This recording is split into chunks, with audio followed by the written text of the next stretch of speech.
Shalom from Jerusalem. My name is Aaron. I'm one of the deacons here at Christ Church. And here in Israel and around the world, we're getting very close to celebrating Purim. Now, Purim, on this occasion, is the time and the opportunity when Jewish people gather, sometimes in their homes, in their synagogues, and in their communities, to read the scroll of Esther, the book of Esther. Esther is a fascinating book. Sometimes for us as Christians, we might ask, how is it actually relevant to us? Particularly when the New Testament does not quote the book of Esther. It's one of those strange ironies of this book. It's a book that is actually quite relevant to us as Christians in our world today, and yet we don't find it in the pages of the New Testament. We also don't find it in archaeology, in the pages of the Qumran community, where they had a copy of every book of the Bible, including the Apocrypha, and yet not the scroll of Esther. Esther is a story on its surface, which is a battle between good and evil and the overcoming of good against the forces of evil. It's a great story. And yet within the text, there is no mention of God. So how can this be? A text so full of ironies and no mention of God. How would it apply to us as followers of Jesus?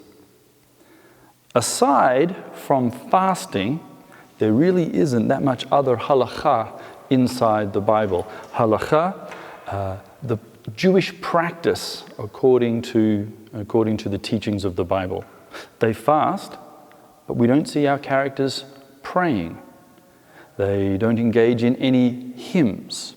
They don't have any dietary problems. So it's only the concept of fasting that gives a slight allusion to their Jewishness. In fact, Jewishness in the text is downplayed, with even some of our characters, our heroes like Esther, actually being told to hide her Jewishness. Why is all this hiddenness within this text? And I think this highlights some of the irony that actually brings to our teaching today. The irony is that God is in control even without mentioning his name. Some of the other ironies in the text are that our king, our Persian king, Ahasuerus, sometimes called Xerxes in the Greek, he's a king of an incredible empire. He's supposed to be in control, and yet he is the one that is always being controlled. His wife refuses to obey him. His second in charge, Haman, constantly outwits him and makes him do things. And Esther, at the end, even can convince the king to do things for her. Mordecai is also an ironic character. In chapter 3, he doesn't bow to Haman, which upsets him. In chapter 5, he doesn't rise for Haman, which upsets him. So whether he bows or rises, it doesn't matter. He is always going to upset the protagonist. And that's actually something very applicable to us today in this world. No matter what we do as Christians, we will never be accepted by this world. So it's best just to proclaim the truth. Mordecai and Esther are from the tribe of Benjamin. That is clear. And Haman is from the tribe of the Agagites, which means that he is a descendant of Amalek. Now, King Saul had been told to wipe out the tribe of Agag, and he had failed to do so. We are seeing some of the repercussions of his action. One of the ironies here is that someone was trying to be more merciful than the merciful God. Interesting thing for us to ponder. Who is Amalek? I hear you ask. Well, Amalek is a tribe that comes out to enslave and capture Israel after they had been brought out of Egypt from the Exodus. They have yet to meet God at Mount Sinai. So on the way, they begin to complain and they grumble, looking for water, which they eventually get from a rock, and they question, is God with us?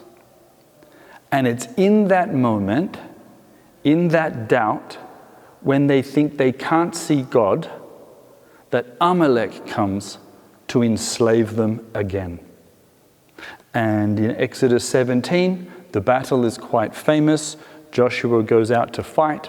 Moses stands on a mountain and holds up his hand. As long as he holds up his hand, the Israelites will prevail. If he lowers them, the Israelites will lose. And so they see the hand of God, but it's subtle. At the end of the battle, God says, I will always have war with Amalek from generation to generation.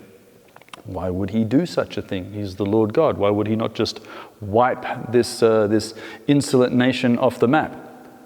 There's something there for us to learn.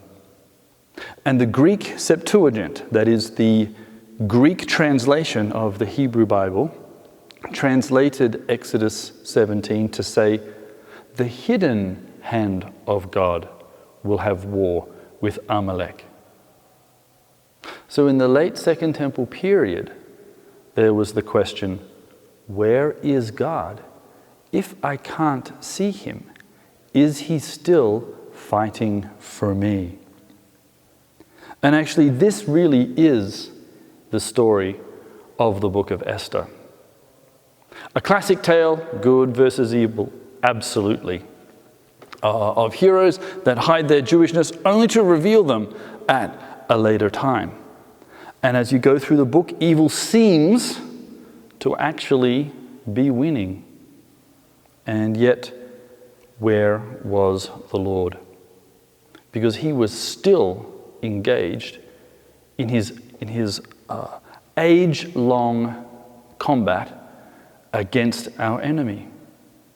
And how does this speak to us as Christians? Why should we gather, particularly around this Purim, which I would recommend that you do, and actually read this book? How do we apply it to our situation today? Well, if we are truly honest, then many of us, through our Christian walk, come to times where we can't always see God.